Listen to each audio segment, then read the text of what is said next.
Hay una idea que siempre me ha parecido, no sé, una contradicción, y es justo el centro de lo que vamos a ver hoy. Por un lado, tienes una filosofía que constantemente te advierte sobre el dinero, la avaricia, el apego a las cosas. Y por otro, parece que no condena la riqueza. Para nada. A veces hasta parece que la celebra. ¿Cómo funciona eso? Hoy vamos a meternos de lleno en esto usando de guía un análisis del canal Sabiduría Cristiana Aplicada, que busca resolver esa tensión. La idea es desentrañar cómo ven ellos el manejo de los recursos de una forma que sea ética y que tenga sentido. Y fíjate que lo más interesante del material es que no te lo presentan como una prohibición, para nada. Es más bien un manual de uso, un cambio de perspectiva total. La propuesta es dejar de ver el dinero como bueno o malo y empezar a verlo como lo que es, una herramienta súper potente, ¿no? Que en unas manos construye algo y en otras lo destruye todo. Según esta visión, la clave no está en el qué tienes, sino en el por qué lo tienes. La brújula, como dice la fuente, es la actitud del corazón. Ok, a ver, vamos a desglosar eso, porque lo primero que la fuente pone sobre la mesa, la verdad me descolocó un poco. Pone como ejemplos de gente rica y a la vez piadosa a Abraham, a Job, a Salomón. A ver, esto choca de frente con esa idea tan común de que para ser una persona, digamos, con una moral elevada, tienes que vivir casi en la pobreza. Pero, ¿esto no es un poco como elegir solo los ejemplos que te convienen? Porque en la misma tradición hay un montón de figuras que defendían la pobreza total. Es una pregunta súper válida, y es el nudo de todo esto. La fuente no es que ignore esa otra visión, pero usa estos ejemplos para establecer un punto de partida diferente. La riqueza no es el problema. El amor al dinero sí lo es. Y la distinción es crucial. No es una defensa de la riqueza porque sí, y mucho menos de lo que se conoce como el evangelio de la prosperidad.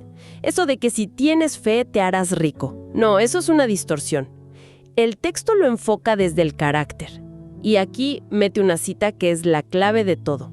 Proverbios 13.11 dice: la riqueza obtenida de manera rápida disminuye, pero el que la acumula poco a poco la hace crecer. O sea que el cómo la consigues es igual o más importante que la cantidad. Exactamente. La idea es que el proceso, el construir algo con paciencia, con esfuerzo, con trabajo ético, ese proceso te va moldeando. Te enseña disciplina, a pensar a largo plazo, a valorar lo que cuesta. Es una formación del carácter. En cambio, la riqueza que llega de golpe, el dinero fácil, no viene con ese manual de instrucciones personal.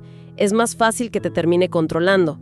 Por eso, para la fuente, Abraham o Job no son ricos a pesar de su piedad, sino que su forma de manejar la riqueza era una expresión de su carácter.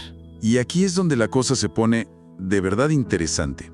Porque justo cuando uno piensa que esto va a ser una guía para empresarios de la antigüedad, el análisis da un giro tremendo y nos presenta un caso práctico que yo jamás habría esperado. San Benito Protiaro y la administración de un monasterio. De repente ya no hablamos de la fortuna de un individuo, sino de gestionar los recursos de una comunidad con un fin espiritual. Y es un cambio de escala que lo cambia todo, ¿no? Este ejemplo es brillante porque saca el ego de la ecuación. En el monasterio, el dinero no es para el lujo del que manda ni para el confort de uno solo. Es una herramienta comunitaria, con una misión clarísima. Según la fuente, los recursos se dividían y se gestionaban con 3 propósitos que no se podían negociar. ¿Y cuáles eran? Porque me imagino que no era solo para pagar las cuentas. Para nada. El primero, lógicamente, era el mantenimiento de la comunidad. O sea, asegurar que los monjes tuvieran comida, techo, lo necesario para vivir y hacer su trabajo.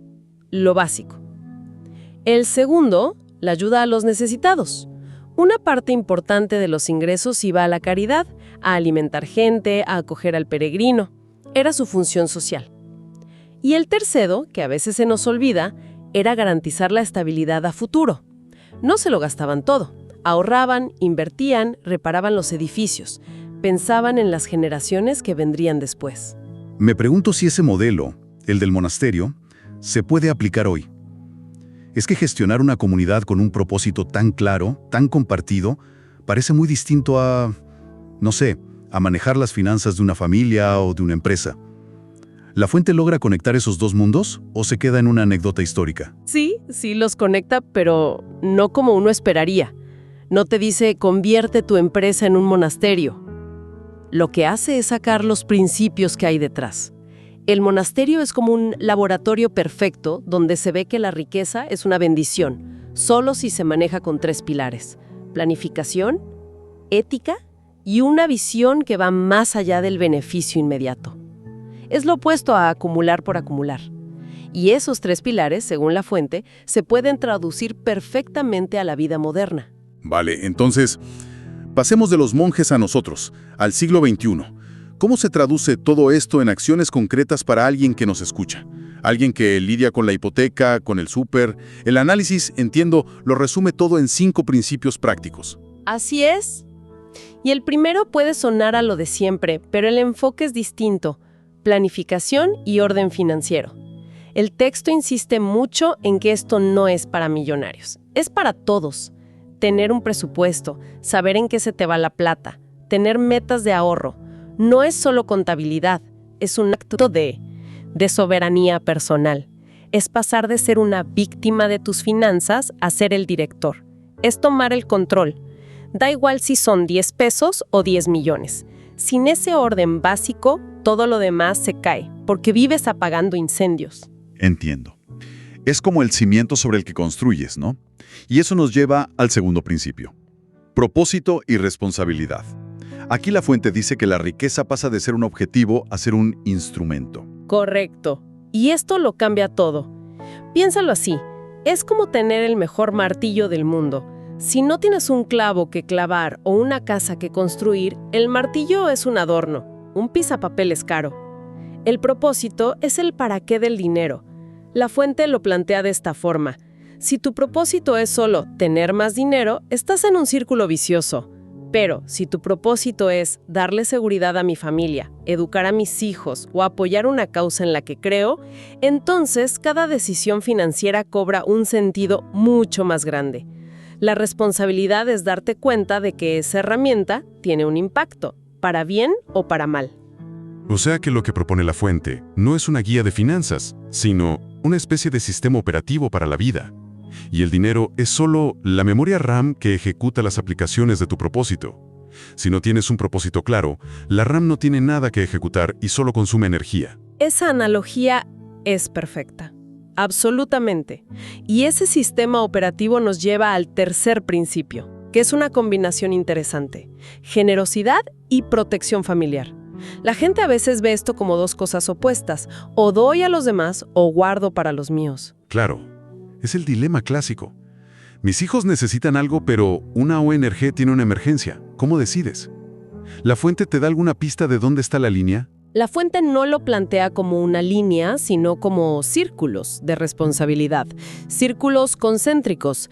Tu primera responsabilidad es cuidar de tu círculo más cercano, tu familia. Proveer, proteger, asegurar su futuro no se ve como egoísmo, es tu primer deber de administración, es tu primera comunidad. Pero la visión no se queda ahí. Una vez que ese círculo está seguro, tu responsabilidad se expande hacia tu comunidad, hacia la sociedad. No es un o esto o lo otro, es un primero esto y luego esto. La riqueza se vuelve una expresión de cuidado a todos los niveles. Es un equilibrio, no una fórmula. Vale, y ahora, el cuarto principio, que parece la gran advertencia de todo este manual: evitar la idolatría del dinero. Aquí volvemos a la contradicción del inicio. Es fácil ser generoso con lo que te sobra, pero el manual habla de gente inmensamente rica.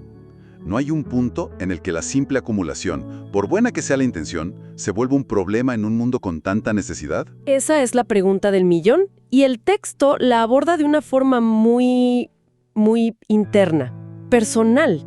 La idolatría, según esta visión, no es un número en tu cuenta del banco. Es una condición del corazón. Ocurre en el momento en que la herramienta se convierte en el fin. Cuando tu seguridad, tu identidad, tu valor como persona empiezan a depender de tu patrimonio. Cuando tomas decisiones que van en contra de tu ética o de tus relaciones solo para tener más. Es la diferencia entre tener riqueza y que la riqueza te tenga a ti. Puedes ser idólatra con 1000 en el banco si vives obsesionado y puedes manejar millones con desapego si entiendes que eres un administrador, no el dueño. Es una distinción sutil, pero muy potente. Y nos lleva al quinto y último principio, que me sorprendió verlo en una lista sobre finanzas, educación y crecimiento personal. ¿Qué hace esto aquí? A primera vista choca, sí, pero dentro de esta lógica tiene todo el sentido del mundo. La fuente argumenta que tu mayor activo no es tu casa ni tus acciones, eres tú. Tu salud, tus conocimientos, tus habilidades, tu equilibrio espiritual. Invertir en eso es la inversión más rentable y segura que hay. ¿De qué sirve una fortuna si tienes la salud destrozada por el estrés o si no tienes la sabiduría para manejarla bien? La idea es buscar un bienestar integral. La riqueza financiera es solo una parte de un ecosistema mucho más grande que es tu vida. Invertir en ti mismo asegura que todo el sistema esté sano. Todo este sistema de ideas parece que al final llega a una sola frase que la fuente usa para cerrar. Una cita de Mateo que dice, «Donde está tu tesoro, allí estará tu corazón». Siempre me sonó a una frase, no sé, un poco poética, abstracta, pero después de todo esto me suena brutalmente práctica, muy directa. Es que lo es. Funciona como una herramienta de diagnóstico, casi como una auditoría del alma. La reflexión que propone la fuente es muy fuerte. Te dice, olvídate de lo que dices que valoras, muéstrame los extractos de tu banco y tu calendario. Ahí está tu verdadero tesoro. No es solo el dinero, es tu tiempo, tu energía, tu atención. ¿En qué los inviertes? Si un extraño analizara esos datos fríos, ¿qué diría que es lo más importante en tu vida? ¿Tu trabajo, tu familia, tu ocio, tu crecimiento? La frase te obliga a ver la distancia que a veces hay entre los valores que decimos tener y los que de verdad vivimos. Es la prueba del algodón, para saber si nuestro sistema operativo y nuestra RAM están alineados. Entonces, si tuviéramos que resumir la gran idea de este análisis, no sería ni una condena ni una celebración de la riqueza. Sería más bien que el dinero es un amplificador. Magnifica lo que ya hay en tu corazón. Si hay propósito, orden y generosidad, el dinero lo amplifica para bien. Si hay caos, egoísmo y vacío, el dinero también lo amplifica, pero de forma destructiva. La propuesta es una administración consciente de todos nuestros recursos, no solo los económicos. Exacto. Es un llamado a ser intencionales. Y eso nos deja con una idea final para pensar. Una que se deriva de todo esto, pero que podemos aplicar todos, sin importar la situación financiera. Si nuestros recursos son de hecho un mapa de nuestras prioridades más profundas, ¿qué historia contaría un análisis de nuestras inversiones del último mes? No solo de dinero, sino de esas otras dos monedas tan valiosas, nuestro tiempo y nuestra atención. La historia que contaría ese mapa es la historia que queremos que nuestra vida cuente.